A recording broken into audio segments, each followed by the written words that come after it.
तो सर ये गणतंत्र दिवस जो है ये इसके बारे में कुछ आप बोलिए ताकि हमारे दर्शक समझ सके कि गणतंत्र दिवस क्या है। Yes. जी I must like to say something about this. Sir, आपसे मैं पूछना चाहूंगा कि आपका जो टीचिंग एक्सपीरियंस है पिछले कितने वर्षों से अभी आप पढ़ा रहे हैं। मैं तो अपने टीचिंग आगे का प्लानिंग है आपका, जैसे पिछले बार तो आपने जिला परिषद का भी चुनाव लड़ चुके हैं। जी। तो दोस्तों नमस्कार, आज मैं कोटवा के हाई स्कूल में फिलहाल अभी उपस्थित हूँ, जो कि आप देख सकते हैं। एक बार कैमरामैन इधर पूरे चारों तरफ से आप दिखा दीजिए कि हम कहाँ हैं।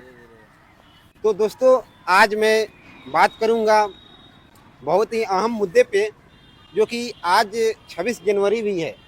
तो गणतंत्र दिवस की आप सभी को ढेर सारी शुभकामनाएं और आपके पूरे परिवार को भी ढेर सारी शुभकामनाएं। तो आज मैं आपको एक ऐसे शख्सियत से मिलाने जा रहा हूं जिनका नाम है सेबी सर, जो कोटवा के मशहूर टीचर फेमस हैं और उनका नाम भी बहुत ही स्टूडेंट्स और हम लोग भी जानते हैं उनको। तो आइए उनसे मैं मिलवाता हूं। तो कैमरामैन इधर फोकस कीजिए। तो सर स्वागत है आपका अजीत भारती ब्लॉग्स में।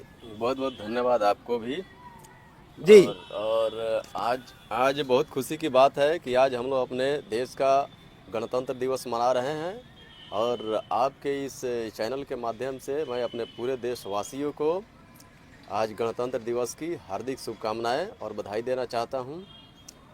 और आज थोड़ा चर्चा कर लेते हैं हम लोग इस 26 जनवरी अर्थात बिल्कुल the republic day of our India. जी Republic Day, that what is this Republic Day and why we celebrate this day on this 26th January every year. This day is our Republic Day because the new constitution of our India was written by Baba Saheb Dr. Bhimrao Ambedkar in 2 years, 11 months and 18 days after getting the freedom of India. And the constitution was implemented on 26 January 1950. जी And since then our country is a republic country. And the constitution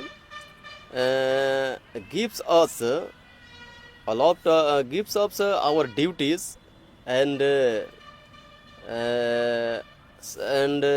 several rights for all our Indians and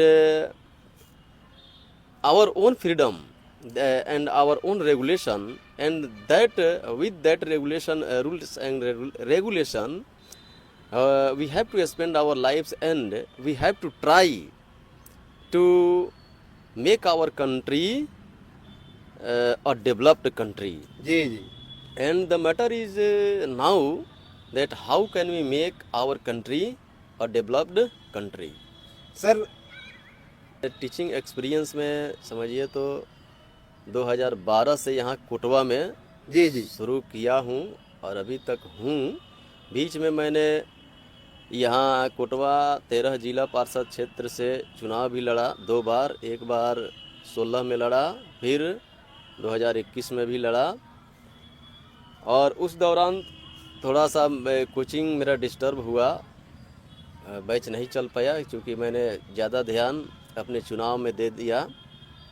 और इस प्रकार से मैं totally एक coaching संचालक के रूप में 2012 से हूँ। अभी भी मेरा टीचिंग चल ही रहा है। इस प्रोफेशन को मैंने अभी तक छोड़ा नहीं है, अभी इसको छोड़ना भी नहीं है, ये चलते ही रहेगा। सर तो चलिए अभी हम लोग बात कर रहे थे थोड़ा सा ये गणतंत्र दिवस पर। गणतंत्र दिवस पर मैंने अभी जितना बोल दिया जो, तो उसको मैं थोड़ा क्या करते हैं हिंदी भाषा में एक्सप्लेन कर देता हूँ कि ये गणतंत्र दिवस क्या है और क्यों हम लोग इसी दिन हर साल मनाते हैं। ये जानने वाली बात है बहुत सारे बच्चों के लिए भी, सभी गार्जियन के लिए भी जो नहीं जानते हैं इस चीज़ को। तो गणतंत्र दिवस, इसका नाम क्या है? गणतंत्र। गण मतलब होता है, जहाँ पे गण का मतलब होता है लोग, गण मतलब लोग, तंत्र मतलब नियम कानून। मतलब यहाँ पे लोगों का नियम कानून, लोगों के हित में नियम कानून बना है और लोगों का तंत्र है। मतलब तंत्र का मतलब यहाँ शासन प्रशासन से भी है। आई बात समझ में? जी जी। तो डेमोक्रेटिक का मतलब होता है प्रजातंत्र, डेमोक्रेसी का मतलब होता है प्रजातंत्र। प्रजातंत्र। प्रजातंत्र का मतलब आप लोग समझ सकते हैं, जहाँ प्रजा का राज हो, जी जी। प्रजा के राज को ही प्रजातंत्र कहते हैं। और इस तरह से हमारा जो ये देश है 1947 में 15 अगस्त को आज़ाद हुआ अंग्रेज़ों के चंगुल से। उसके बाद में यहाँ पे एक नए नियम कानून की आवश्यकता पड़ी, जिसके तहत देश को आगे चलाया जा सके। पहले अंग्रेज़ों का नियम कानून था, उसके हिसाब से वो लोग यहाँ पे शासन करते थे। जी जी। लेकिन जब उसके चंगुल से हम भारतवासी आज़ाद हो गए, तब हम लोगों को अपने नियम कानून की आवश्यकता पड़ी। जी जी। और उस समय देश के वही विधि विधान के लिए बाबा साहेब डॉक्टर भीमराव अंबेडकर को चुना गया। एक ड्राफ्टिंग कमेटी बना, जिसमें कॉन्स्टिट्यूशन का ड्राफ्ट तैयार करना था कि कैसे कैसे यहाँ का कानून रहेगा, कौन कौन से आर्टिकल्स रहेंगे लोगों के फेवर में, और देश को उन्नति कैसे हम लोग साथ मिलकर लेकर चलकर बना पाएंगे। इसके लिए तो इसके लिए बाबा साहेब को उस ड्राफ्टिंग कमेटी का अध्यक्ष बनाया गया, चेयरमैन। जी। और उसमें बाबा साहेब डॉक्टर भीमराव अंबेडकर ने क्या किया, मैंने पूरा प्रयास किया और ड्राफ्ट तैयार करने के लिए उन्होंने लगभग विश्व के जितने भी अच्छे अच्छे डेमोक्रेटिक कंट्री है, प्रजातांत्रिक देश है, वहाँ पे जितने अच्छे अच्छे कानून हैं जनता के पक्ष में, उन सभी कानूनों को, उन सभी आर्टिकल्स को उन्होंने अध्ययन किया और हमारे इस भारतीय संविधान में उसको लिखने का भी काम किया। यहाँ मतलब उसको राइट किया। जी जी। तो और जिसके तहत आज इंडिया का जो कॉन्स्टिट्यूशन है, Indian constitution is the largest constitution in the world. जी। भारत का संविधान दुनिया का सबसे बड़ा संविधान है और इसीलिए भारत को दुनिया का सबसे बड़ा लोकतंत्र भी कहा जाता है। जी। सबसे बड़ा लोकतंत्र, because the constitution of India is the largest constitution in the world.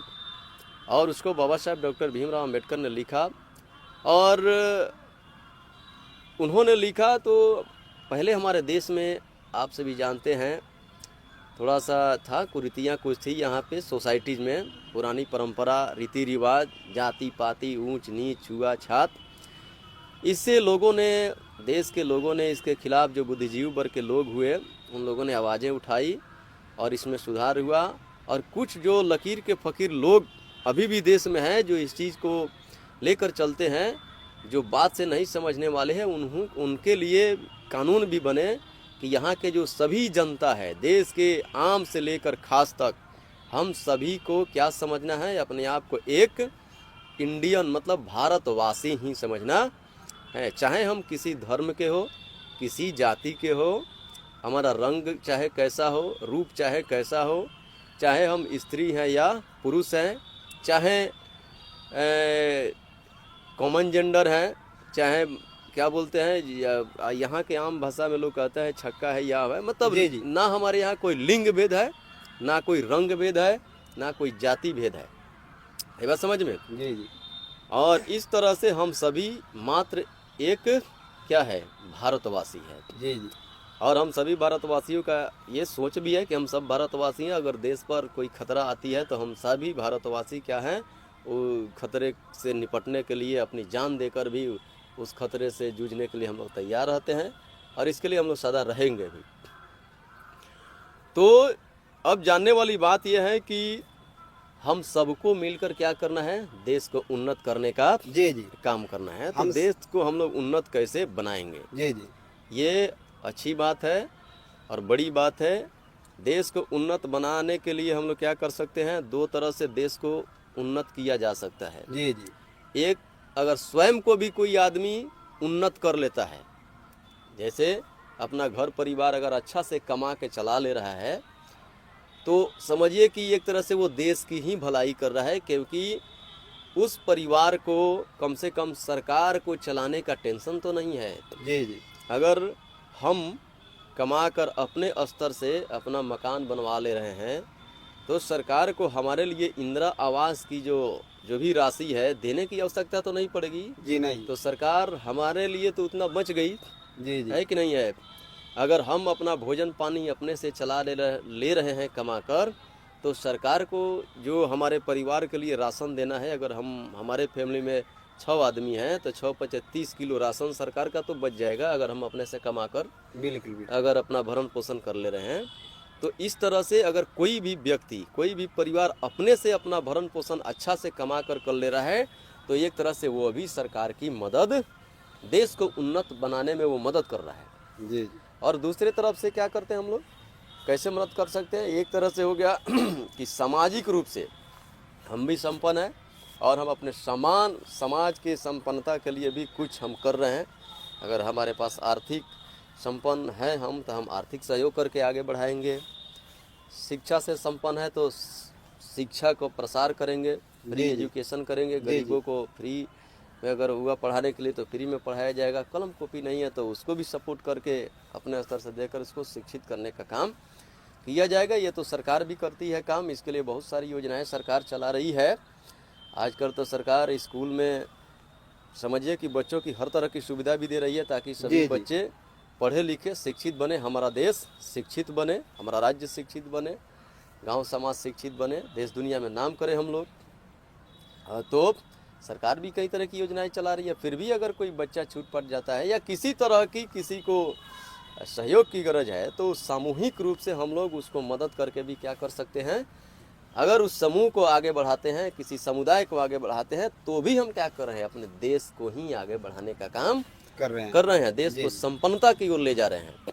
तो ये भावना हम सब में होनी चाहिए। तो चलिए आज हम लोग आज 76th रिपब्लिक डे हम लोग मना रहे हैं, और इस अवसर पर चलिए आज हम लोग इस चीज का प्रण लेते हैं कि हम लोग क्या करेंगे, अपने देश को बढ़ाने के लिए ये सारा काम, समृद्ध और मजबूत देश बनाने का प्रयास करेंगे। प्रयास कैसे करेंगे? तो सब लोग मिलजुल कर करेंगे। जी जी, हम सभी मिल करके। मैं आपको बता दूं, इंटर की कक्षा में एक चैप्टर है इंग्लिश की किताब में। जी जी। डॉक्टर जाकिर हुसैन साहब उसके लेखक है, नाम नहीं याद आ रहा है उसका, इंडियन सिविलाइजेशन एंड कल्चर, तो ये महात्मा गांधी जी का लिखा हुआ चैप्टर है, फर्स्ट चैप्टर है इंग्लिश का। और भारत इज माई होम। जी जी। डॉक्टर जाकिर हुसैन साहब जो राष्ट्रपति बने थे हमारे देश का, और प्रथम बार जब उस शपथ ग्रहण समारोह में जो उन्होंने भाषण दिया था राष्ट्रपति का शपथ लेने के टाइम में, तो उन्होंने कहा था, उन्होंने बोला है उस भाषण में, भारत इज होम जो चैप्टर है, Bharat is my home, inter की कक्षा में, उसमें वो बात करते हैं कि India is our home, Bharat हम लोग का क्या है, एक घर है, and all Indians are a family, हम सभी भारतीय उस परिवार के क्या है, उस घर के परिवार हैं जी, और इसमें से प्रत्येक व्यक्ति जो है उस परिवार के हिस्सा है जी। तो वहाँ पे जात पात ऊंच नीच रंग भेद की कोई बात नहीं आती है जी। और उसी में कहते हैं डॉक्टर जाकिर हुसैन साहब कि हम लोग देश को कैसे उन्नत कर सकते हैं, एक आदमी के करने से मैं बन गया हूँ। वो धन्यवाद भी देते हैं जनता का, और कहते हैं कि मैं आज मेरे भारत देश की जनता को भारत की धरती का सबसे बड़ा ऑफिस में मुझे चुनकर भेजने के लिए मैं धन्यवाद देता हूँ जी। और धन्यवाद देते हुए कहते हैं कि आज से हम लोगों को क्या करना है, भारत को नया भारत बनाना है, नया भारत समृद्ध भारत बनाना है। और वो समृद्ध भारत बनाने के लिए हम सबको मिलकर काम करना है, सबको मिलकर एक दूसरे का सहयोग करके इस देश को आगे ले जाना है, बढ़ाना है, उन्नत देश बनाना है। तो आप लोग भी थोड़ा बच्चे लोगों को दिखा दीजिए, हमारे दर्शकों को दिखाइए जो अच्छा से सुन रहे हैं, हमारे ध्यान से सुनो। अभी जितनी बातें आप लोग जितनी बातें सुने हो तो इस चीज को ध्यान में रखिएगा। बड़े जब होइएगा तो जो सुन रहे हो अच्छी बात है ना जी, इसमें कोई देश हित की बात है जी। और आप लोग सुन रहे हो ये अच्छी बात है। कि आप लोगों को कुछ जानकारी मिल रही है। अभी जी, मैंने बिल्कुल। जो बात बोल दिया ये इंटर के इंग्लिश में लिखा हुआ है, इंटर क्लास में जाइएगा तो पढ़िएगा तो मिलेगा। अभी सुन लिए तो अभी जानकारी हो गई आपको। जी। सर तो बोलिए। एक मैं आपसे आखिरी सवाल करूंगा, क्योंकि बहुत समय भी हो गया है। हाँ, समय तो बहुत हो गया। और तो सर आपका जो है आगे का क्या प्लानिंग है, तो इसके बारे में थोड़ा आप एक शॉर्ट में बताइए, ताकि हमारे दर्शक समझ सके कि आप एक टीचिंग एक्सपीरियंस के साथ साथ आप क्या आपका आगे का और क्या प्लानिंग है, इसके बारे में आप थोड़ा बताइए। जिला पार्षद का चुनाव तो मैंने 2 बार फाइट किया, जी जी। काफ़ी जनता का समर्थन रहा मेरे साथ। फिर होगा। और चुनाव की बात है तो देखा जाएगा। चुनाव में कैंडिडेट बनना जनता के लिए एक ऑप्शन देना होता है। जी जी। जनता के पास ऑप्शन रहता है कि उसको जैसे लोगों को चुनना है वो अपना चुन ले। तो ऑप्शन की बात है तो ऑप्शन के रूप में तो मैं रहूँगा। जी जी। जनता के लिए ऑप्शन के रूप में रहूँगा मैं, कि उनको जब अच्छा लगूंगा मैं, लगेगा कि नहीं चंद्रभूषण सर ही अच्छे हैं, चंद्रभूषण राम अच्छे हैं, इनको मौका मिलना चाहिए, तो उसके लिए मैं ऑप्शन के रूप में हमेशा रहूँगा। और शिक्षा से भी जुड़ा रहूँगा। शिक्षा के बारे में कहा गया है कि education is the greatest thing of the world, one can't divide it, one can't steal it, and as much as it is distributed it increases but not decreases. विद्याधनम श्रेष्ठतनम तन्मूल मितर धनम दाने न वर्धंत नित्यम न भाराय न नियते। विद्या रूपी धन इस संसार का सर्वश्रेष्ठ धन है। जी जी। और यही दूसरे धनों को अर्जित करने का साधन है, मूल है, जड़ है। और इसको ना कोई बांट सकता है, ना कोई चुरा सकता है, ना कोई छीन सकता है। जी जी। और नित्य दिन इसको जितना दान किया जाता है उतना ही वृद्धि भी होती है इसमें। तो शिक्षा बहुत अच्छी चीज़ है और मैं इससे जुड़ा हुआ हूँ। इसके कारण और समाज के लोगों से भी, आप लोगों से भी जुड़ने का मौका मिला है, और आप जैसे और भी लोगों से जुड़ने का मौका मिलेगा। इसलिए मैं इसको बीच में चुनाव के कारण ही वो डिस्टर्ब हो गया था, लेकिन मैं इसको फिर से कोटवा में शुरू करूँगा और शिक्षा के रूप में लोगों का सेवा करूँगा और ऑप्शन के रूप में रहूँगा भविष्य में चुनाव में भी जनता के लिए यहाँ के। और मौका दिया तो मैं भी अपने समाज, अपने देश के भलाई के लिए जितना हमको मौका मिलेगा करने के लिए, उतना पूरे दिलो जान से करने का प्रयास करूँगा। तो आप सभी से मैं बता दूं कि ये थे मिस्टर सीवी सर, ये फुल नाम है इनका चंद्रभूषण सर, जो कि कोटवा के शिक्षक हैं, मशहूर शिक्षक हैं और जाने पहचाने शिक्षक हैं। तो दोस्तों ये थे हमारे सीवी सर। सर धन्यवाद आपका कीमती समय देने के लिए। आपको भी बहुत बहुत धन्यवाद। तो फिर मैं मिलूंगा आपसे अगले ब्लॉग में, तब तक के लिए जय हिंद दोस्तों। जय हिंद, जय हिंद।